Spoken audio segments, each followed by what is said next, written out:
जय हिंद बच्चों, आपके अपने YouTube channel green world publication में आपका स्वागत है। मैं आपका अपना मैथमेटिक मेंटर प्रभात यादव। फिर बच्चों, आज हम बात करने जा रहे हैं जिस टॉपिक के बारे में, वो क्लास 12 की 12th चैप्टर रैखिक प्रोग्रामन लीनियर प्रोग्रामिंग। ठीक, ये बहुत ही इंपॉर्टेंट टॉपिक है। इससे कम 5 से 6 नंबर का आपके क्वेश्चन फिक्स रहता है।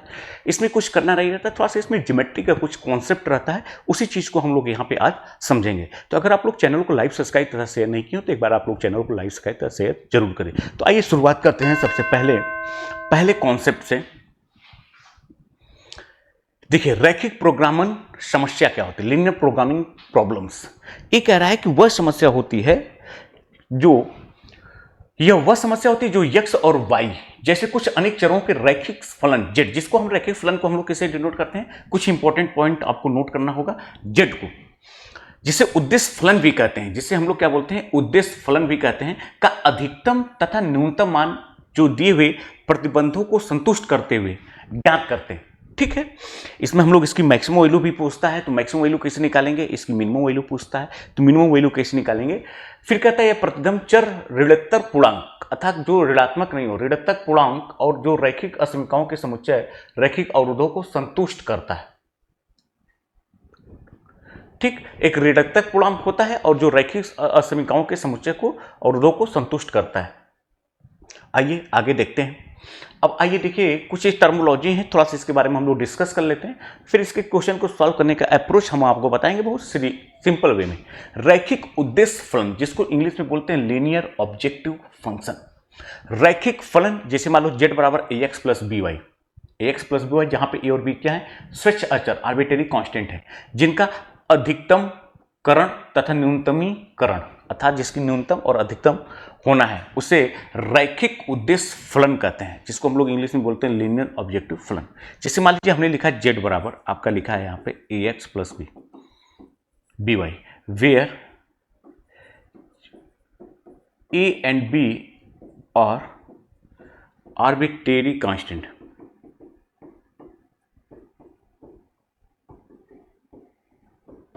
ठीक, तो अगर हम लोग यहां से z का मैक्सिमम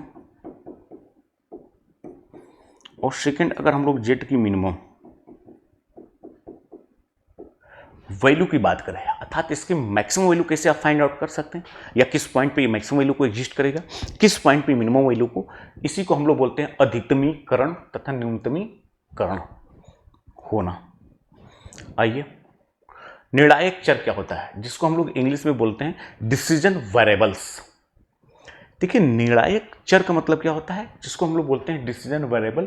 उद्देश्य फलन जैसे आपका लिखा हुआ है कि z बराबर ax प्लस बी वाई को निर्णायक चर डिसीजन वेरिएबल कहते हैं। व्यवरोध चर कांस्टेंट चर क्या होता है, व्यवरोध चर क्या बोलते हैं, व्यवरोध चर जिसको बोलते हैं कांस्टेंट चर वेरिएबल्स। एक रैखिक प्रोग्रामन के चरों पर रैखिक असमीकाएं, इनक्वलिटी या समीकरण, प्रतिबंध या और व्यवरोधक कहलाते। इनक्वलिटी जिस पे लगा हो, जैसे हमने लिखा है x plus Y is greater than or equal to 0, x is greater than Y, x plus Y is less than or equal to 12। तो देखिए यहाँ पे क्या है, जहाँ पे इनक्वलिटी असमीका हो, इनक्वलिटी हो, यानी कि x का मान y के बराबर, यानी जहाँ पे आप क्या है एक कंडीशन लगाते हैं, ऐसे रैखिक प्रोग्रामन को हम लोग क्या बोलते हैं, रैखिक व्यवरोधन। ठीक, चलिए कुछ टर्मोलॉजी बस इसको थोड़ा सा आपको समझना है। अब इसके बाद आइए अब हम लोग देखते हैं इसके माध्यम से इसका यूज कैसे करके हम लोग यहाँ पे कोई भी इनक्वलिटी प्रॉब्लम दिया है उसको कैसे सॉल्व करते हैं। रैखिक प्रोग्रामन समस्याओं को हल करने की आरेखी विधि, graphical method of solving linear programming problems.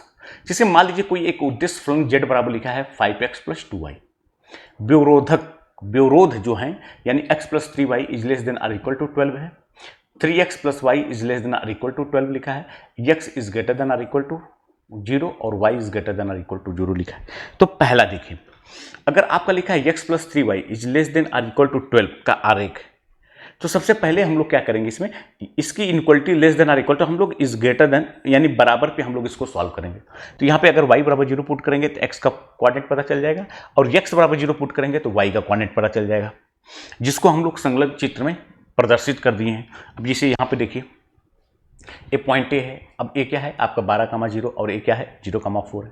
ये क्या है, ये जो लाइन लिखा है ये किस कौन सी लाइन लिखी है, ये हो गई आपकी x+3y, ये हो गया आपका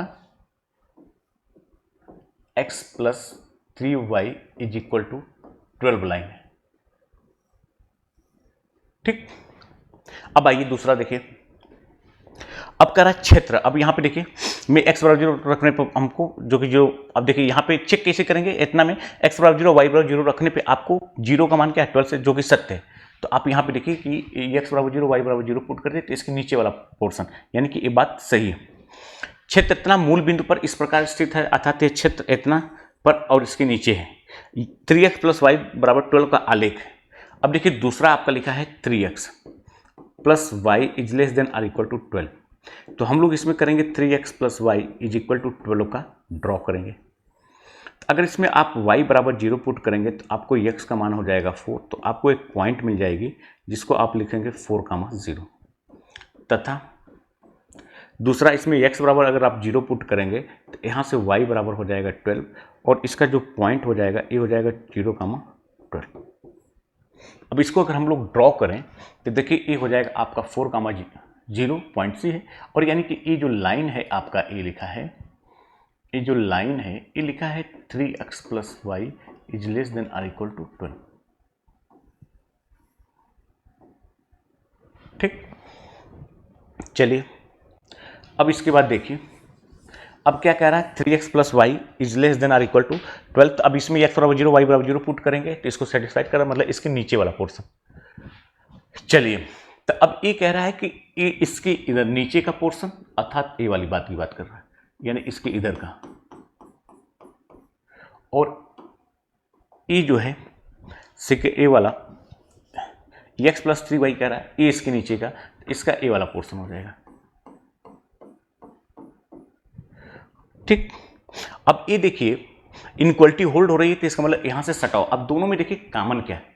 अब इसमें अगर हम लोग ध्यान से देखें तो यहाँ पे देखिए दोनों में कॉमन ए वाला है, ये जो लाइन ए पोर्शन है ये दोनों में कॉमन है, ये दोनों में कॉमन है, यानी कि ए पॉइंट आपको मिल जाएगा, एक ए हो गया, एक पॉइंट ए हो गया, एक पॉइंट ए हो गया और एक पॉइंट 0, यानी कि एक पॉइंट 0,0 और एक पॉइंट सी हो जाएगा 4,0, पॉइंट बी हो जाएगा 0,4 एंड पॉइंट पी हो जाएगा 3,3। ठीक, अब हमको यहाँ पे 4 पॉइंट मिल गया। कौन कौन सा, एक पॉइंट आपको 0 मिल गया 0,0, एक पॉइंट सी मिल गया 4,0, एक पॉइंट बी मिल गया 0,4, एक पॉइंट पी मिल गया 3,3। ठीक, अब देखिए हमको अगर यहाँ से इसका मैक्सिमम या मिनिमम वैल्यू की बात करेगा तो हम लोग यहाँ पे एक पॉइंट रख के चेक करेंगे किस पे इसकी वैल्यू अधिकतम आ रही है, किस पे इसकी वैल्यू न्यूनतम आ रही है। तो इसमें देखिए क्या लिखा है, ऐसे होकर जाती है तो मूल बिंदु पर इस क्षेत्र में स्थित है तो इतना के नीचे स्थित है। ठीक है, तो चलिए आइए थोड़ा सा इसका आगे देखते हैं। अब आइए देखिए यहाँ पे जो हमारा फिगर यहाँ पे ड्रॉ हुआ था कुछ इस टाइप का था,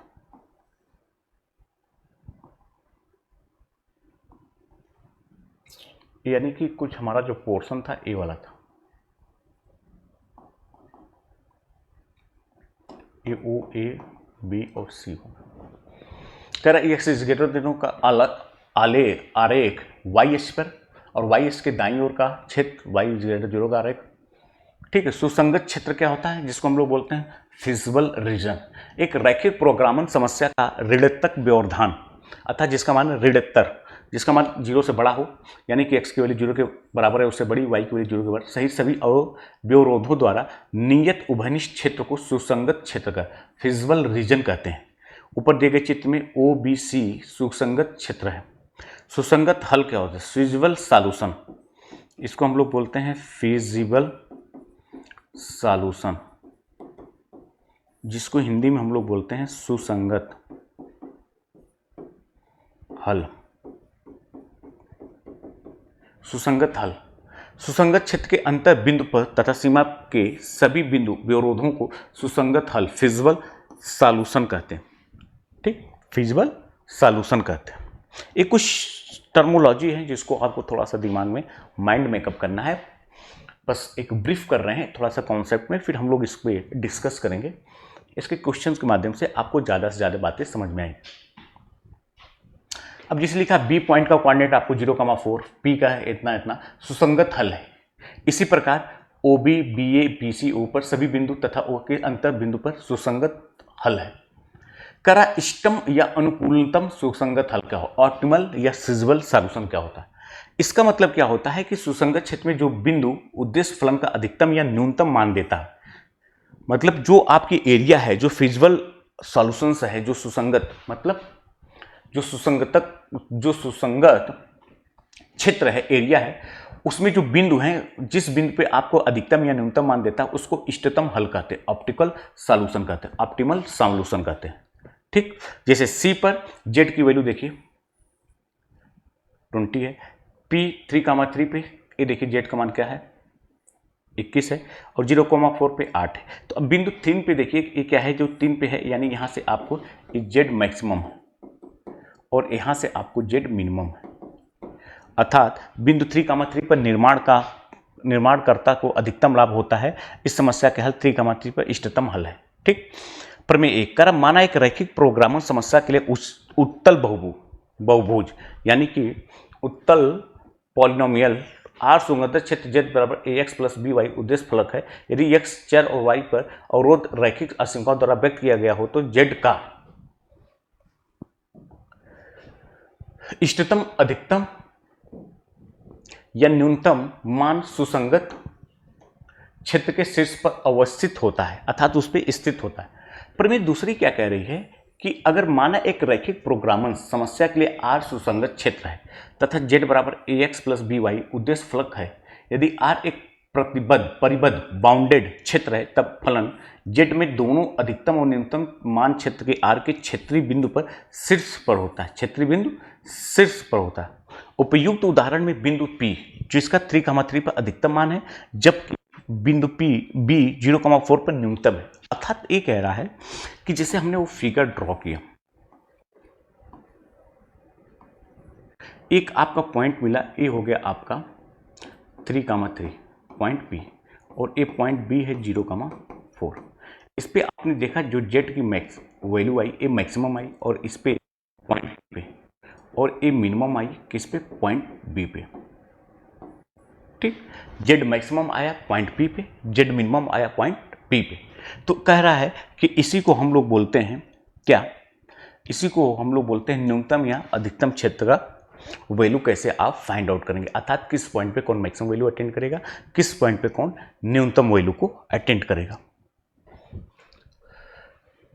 चलिए अगला पॉइंट, ये कुछ टर्मोलॉजी है, बस इसको थोड़ा सा आपको समझना है ताकि क्वेश्चन को सॉल्व करते समय आपको प्रॉब्लम ना हो। यदि सुसंगत क्षेत्र R अपरिबद्ध अनबाउंडेड है तो Z का इष्टतम मान ज्ञात करना।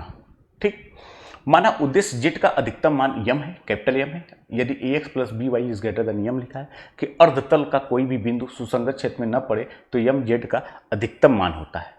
ठीक, अदरवाइज इसका अधिक क्या होगा, अधिकतम मान नहीं होगा।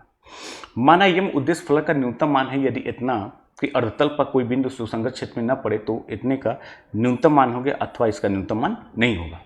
अर्थात कोई भी चीज़ जो कोई भी उस पॉइंट के अंदर ना आए, उसके बाहर ही आए, तो पॉइंट के अंदर कोई नहीं आएगा तो वही पॉइंट उसका क्या होगा, न्यूनतम होगा। अधिकतम की बात की मैक्सिमम पॉइंट पर रहेगा, उसके नीचे ही सारे रहेंगे तो उसको हम लोग क्या बोलेंगे, अधिकतम, अदरवाइज उसका अन्यथा अधिकतम मान ही नहीं होगा। कर विभिन्न प्रकार की रैखिक प्रोग्रामिंग समस्या, different type of linear programming problem. देखिए इस संबंध में कुछ रैखिक प्रोग्रामर समस्या निम्न प्रकार होती है, जैसे उत्पादन संबंधी समस्याएं जिसको हम लोग बोलते हैं मैन्युफैक्चरिंग प्रॉब्लम्स, आहार संबंधी समस्या जिसको बोलते हैं डाइटिंग प्रॉब्लम्स, परिवहन संबंधी समस्या जिसको ट्रांसपोर्टेशंस प्रॉब्लम्स। तो हम लोग ये कह रहा है यहाँ पे कि विभिन्न प्रकार के रैखिक प्रोग्रामर समस्या, different type of linear programming problem, जिससे इस टाइप की जो प्रॉब्लम आती हूँ उनको हम लोग रैखिक प्रॉब्लम के माध्यम से, ग्राफ के माध्यम से हम लोग उसको सॉर्ट आउट करते हैं। ठीक, जैसे सपोज करिए कि यहाँ पे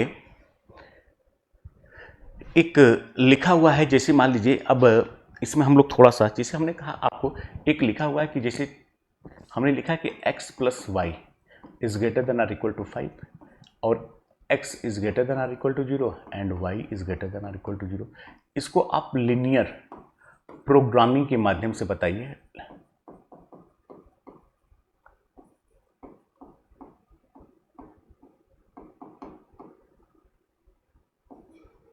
के माध्यम से, जिसे हम अब इसी सब बातों को एक सिंपल से एग्जांपल के माध्यम से समझाना चाह रहे हैं। देखिए, अब जैसे हम लोग यहां पे क्या करेंगे,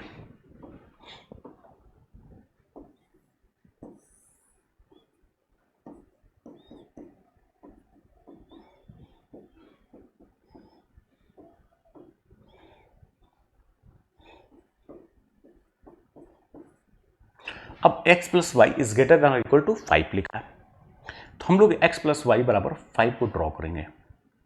इसका मतलब x बराबर, आप y बराबर 0 पुट करेंगे तो x बराबर 0, ये पॉइंट हो जाएगा आपका 5, 0 और ये पॉइंट b जो हो जाएगा आपका 0, 5। ठीक।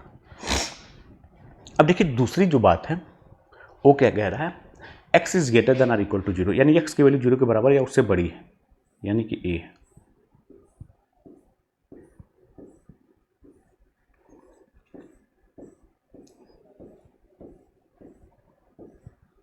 ठीक। अब इसमें जो नेक्स्ट वाला पॉइंट दिया है,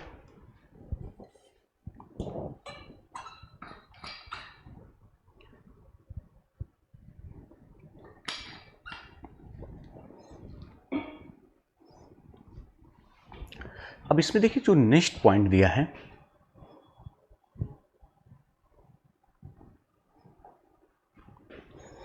अब देखिए इसमें लिखा है y is greater than or equal to 0।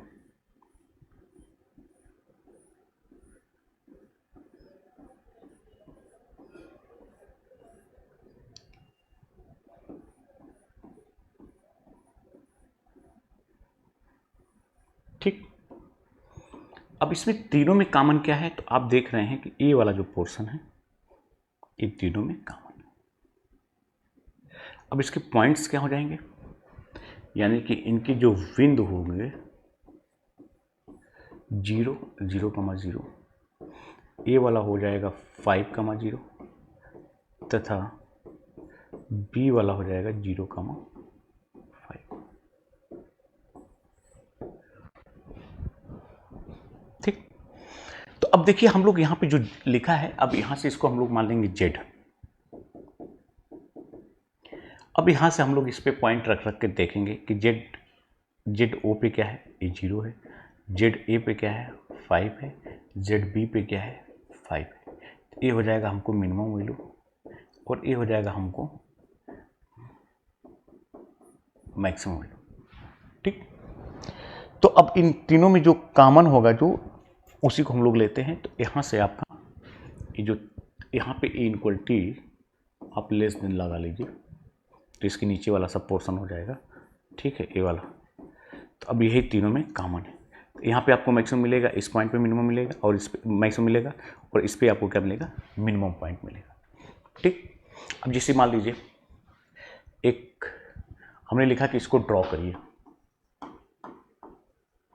x plus 2y is less than or equal to 6, x is greater than or equal to 0, y is greater than or equal to 1।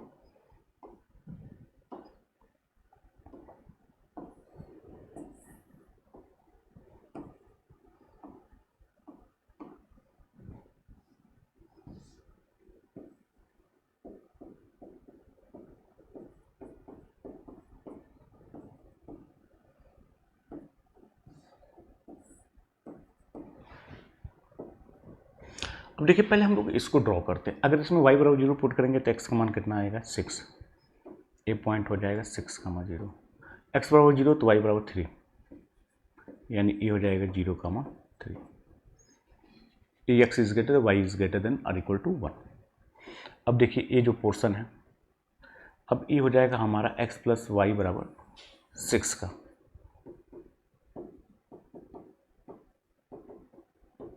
हमको इसके क्या नीचे का मतलब ए वाला पोर्शन की बात कर रहे हैं।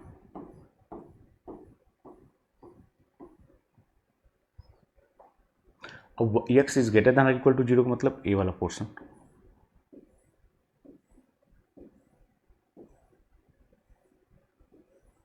ठीक।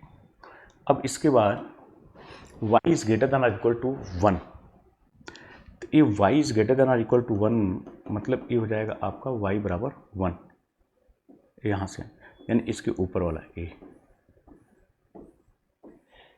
तो हम लोग देख रहे हैं अगर ध्यान से, तो इस सब ये जो पोर्शन है ये तीनों में, इसका अब ये वाला पोर्शन हो जाएगा। अब ये पॉइंट हो जाएगा, एक पॉइंट ये हो जाएगा, ए 0,1 हो जाएगा, और ए पॉइंट हो जाएगा आपका, इसमें 1 पुट करेंगे तो ये हो जाएगा 4,1, और ए वाला जो पॉइंट होगा आपका ये हो जाएगा आपका 0,3। अब हमको ये 3 पॉइंट मिल गया ओ ए। अब यहाँ से हम लोग इसकी मैक्सिमम या मिनिमम वैल्यू के बारे में डिस्कस कर लेंगे। ठीक, तो ऐसे हमको इसको ड्रॉ करना रहता है, जैसे हम लोग कोऑर्डिनेट ज्योमेट्री में ड्रॉ करते हैं कि जैसे ax + by + c = 0 एक स्टैंडर्ड लाइन का इक्वेशन है, तो इसको हम लोग कैसे सॉल्व करते हैं। तो आप इसको पहले स्टैंडर्ड फॉर्म में लिखते हैं। जैसे मान लीजिए, सपोज करिए कि हमने एक लाइन का इक्वेशन लिखा, जैसे हमने लिखा 2x + 3y = लिखा है 6। तो आप इसको क्या करते हैं, 2x दो तरीके से, इसको पहले हम लोग स्टैंडर्ड मानक स्टैंडर्ड फॉर्म में लिखते हैं, अर्थात 2x/6 + 3y/6 बराबर 1 है। ये हो जाएगा x/3 + y/2 बराबर 1। एक ये हो गया। या इसको आप ऐसे भी लिख सकते हैं, अगर आप यहाँ पे x बराबर या y बराबर आपने 0 पुट किया, ये हो जाएगा 2x = 6, तो यहाँ से x बराबर हो जाएगा 3। तो जो पॉइंट्स आएगा ये 3,0। ठीक, तथा अगर आपने x बराबर 0 पुट किया तो ये हो जाएगा 3y = 6, तो यहाँ से y बराबर हो जाएगा 2। तो पॉइंट्स हो जाएगा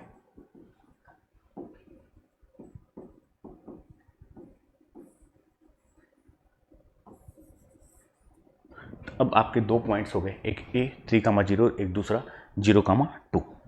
ठीक, तो अब इसको हम लोग कैसे क्या करते हैं, आप इसको एक कोऑर्डिनेट ज्योमेट्री पे एक एक्स एक्सिस, ए एक्स एक्सिस हो गया और ए आपका वाई एक्सिस हो गया।